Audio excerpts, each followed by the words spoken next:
আগামী ডিসেম্বরের মধ্যে আমরা জাতীয় নির্বাচন চাই। আমরা 18টাই বৎসর অনেক নির্যাতন জুলুম সহ্য করেছি, মামলা খেয়েছি।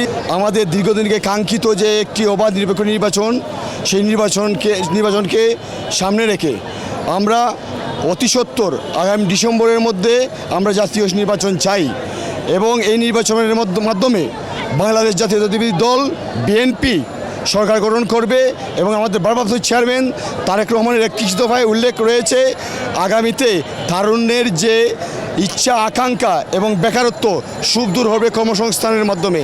সেই আশা আমরা ব্যক্ত করছি। একটি সুন্দর কাঙ্ক্ষিত এবং মহন্তক্ষণের অপেক্ষায় রইলাম। ব্যাংকিংয়ের যে কোনো প্রয়োজনে কল করুন আল আরাফা ইসলামী ব্যাংকের 16434 নম্বরে। আমরা 18টাই বৎসর অনেক নির্যাতন জুলুম সহ্য করেছি, মামলা খেয়েছি, জেলে ছিলাম, গুলি খেয়েছি। এখন পর্যন্ত আমার মাথায় শরীরে অনেক বুলেট রয়েছে, রাবার বুলেট, এবং পরিবার সহ আমাদের নেতা প্রত্যেকটি নেতাকর্মী নির্যাতিত ছিল। এই ক্রান্তিনগ্ন বিভীষিকাময় মুহূর্তগুলো আমরা অতিক্রম করে আজকে একটি স্বস্তি নিচ্ছি, সুন্দর নিঃশ্বাস নিচ্ছি। সেটাই মহান আল্লাহ রাব্বুল আলামিনের দরবারে শুকরিয়া আদায় করছি। কিন্তু আমাদের এখনও যে কাঙ্ক্ষিত যে ইচ্ছা আকাঙ্ক্ষা একটি নির্বাচনের, সেটি এখনও পূরণ হয়নি।